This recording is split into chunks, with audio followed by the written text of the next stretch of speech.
Hey there! 360-degree cameras are making this huge impact on the advertising world, and I'm wondering if you ever wanted to connect your 360 camera to your drone to get some amazing 360 shots that are interactive to the viewer?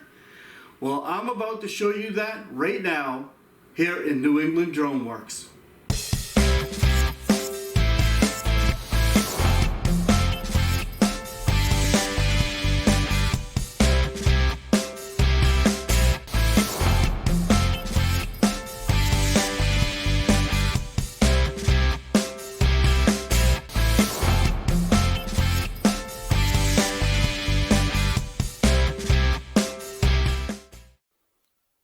Hi everybody, Jim Weston from New England Drone Works here.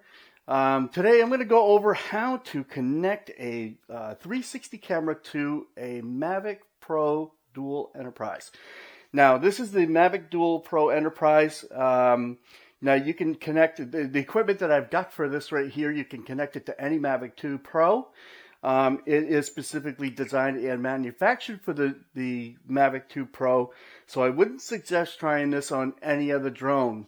And you want to make sure that you check your manufacturer's specifications for how much weight your drone can actually carry, because the camera that we're using today is the Kodak Orbit PixPro 360 4K camera. This camera right here has two different lenses on it. The front of the lens right here has a wide angle lens right here, and then it has basically like a fisheye lens on the other side right here, which gives you those really cool global looking shots that has the sky all the way around with a person standing right in the middle of it. But with both of these lenses working together right here, you could create a 360-degree video that a person can actually interact with on YouTube by just moving their finger on the screen and looking all the way around as the video is playing. So it's a really cool way to do this. So the equipment that I got today, I ordered off of Amazon, and no, Amazon did not pay me for that plug. But just to let you guys know where I got it from, that's where I did. And the equipment, like I said before, is specifically designed for the Mavic 2 Pro. We have the Enterprise 2 Dual, and that's what we're going to attach it to today. Okay, so there's one way to do it right here, is to attach your camera directly to the strap that's on here like this. We're not going to do that today. We're going to use a vibration dampening tool. And this piece right here is two pieces of plastic that are independent from each other, except for the little rubber pieces in there to keep vibration dampening down on the camera itself. Now the camera has anti-shake on inside anyway, but this also helps it to make it look like an extremely steady video as it is. Okay, and like I said, before you even put this in the air, you want to make sure that your drone, check your manufacturer's specifications to make sure that the drone can handle the weight of the camera that you're going to put on there. The best way to do it is to put your camera on a scale and see how much it weighs. Now, just also keep in mind that when you do put something on your drone, it has a little extra weight, that your flight time on your battery will go down. This one here has a 27-minute flight time if it's just hovering there doing absolutely nothing except looking there and just running its motors just above the launch point. But if you fly it around, it drops it down to about 20 minutes or 23 minutes, depending on how much workload you put it under. And with the camera on there, it actually drops it down to about 17 to 15 minutes. So be sure that whatever you're going to do, you don't fly far out of your range that has no point of return. So just keep that in mind, okay? So on this right here, this is the base unit right here. This is the part that's going to strap around your bird. And you want to make sure that you do not put these pieces right here that actually sit on the top of the drone over the start button right there. You want to make sure that the start button ends up inside that channel. So when you carefully put it on there, you want to make sure that it happens just like that. Besides, aesthetically, if it's off, you'll know it. Okay? So the first thing you want to do is go ahead and put the female end on here onto your base plate.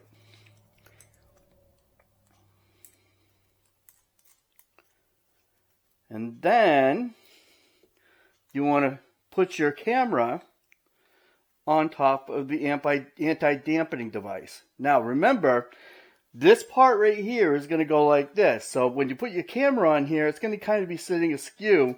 So what you want to do is you want to back it. Well, first off, you want to make sure that you tighten this down, but don't over tighten it because you don't want to break the plastic. This thing is not made of steel. So, besides, you don't want to strip the spreads out anyway. You want to make sure that this part right here is aligned with the front of the camera and it looks relatively straight. Sorry about that.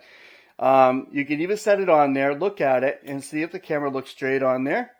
But making a 360-degree video, it really does not matter, except for do not put the camera lenses on either side like this, because 360 cameras make what they call a stitch line.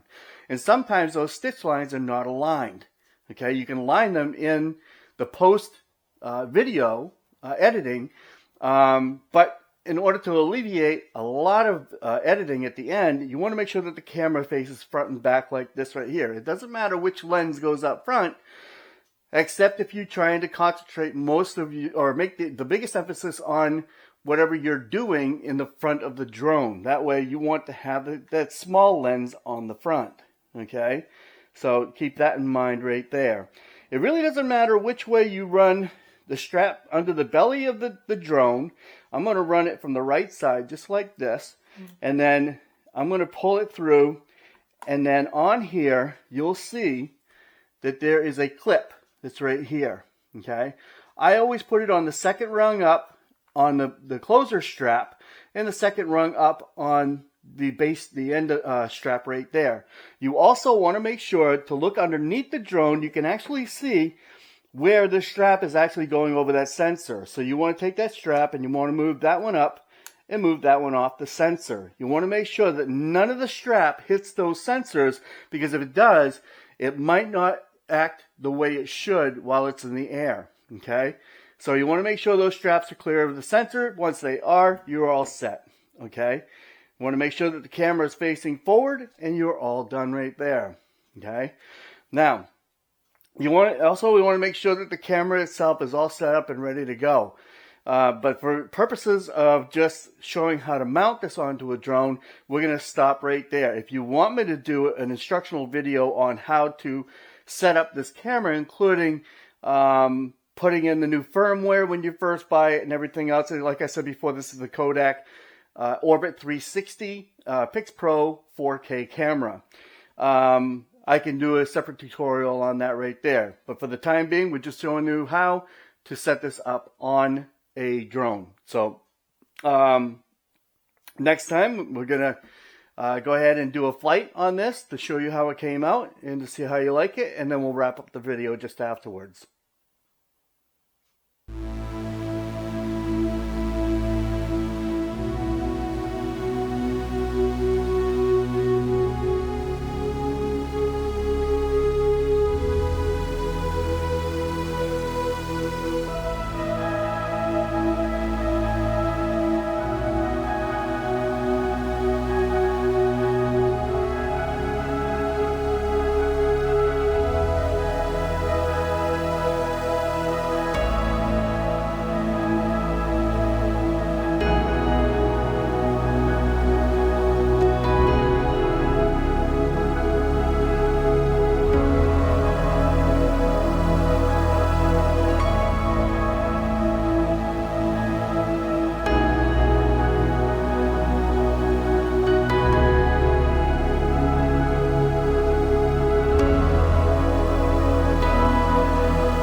pretty good flight, but I attribute most of that to the anti-vibration unit that's on this clamp right here. Keep in mind that the clamp itself, when I ordered it, it's made specifically for my DJI Mavic 2 Pro Enterprise, and it will also fit the Mavic 2 Pro. I'm not going to use this on any other drone because I don't trust it on any other drone, because I actually know that it was designed for that particular one. There are clamps out there that say one size fits all. I'm not a one size fits all guy, so it's entirely up to you. You're taking the risk with what you got, okay? All of my drones are pretty expensive and very kind of near and dear to me. Also, you want to go by your drone manufacturer's weight specifications on what to fly and what the drone can handle as a load itself. You do not want your camera and your drone coming down hard from 400 feet because your battery drained because there was too much weight on it and you couldn't get it back on time. So you want to keep that in mind too. Make sure that you go exactly by the drone manufacturer specifications. Now, I'm not adept at interlacing a VR video on Premiere Pro to a flat video, which you're watching right now. So you're going to have to watch the VR video that we took with the 360 camera in addition to this one right here. So also, if you have anything that you want to see me do a tutorial on, or you have any questions about any other thing about drones or anything like that, please put them in the comments section down below and I'll see what I can do for you. Also, if you like what you saw and it did help you out today, please give me a thumbs up, and also hit the subscribe button and hit the bell. Next time we make a video, especially if you ask for one, you'll be notified that it came out. So, with that being said, thank you very much for being with me today, and I hope this video helped out, and stay tuned for more videos coming up. In the meantime, have an awesome day from New England Drone Works.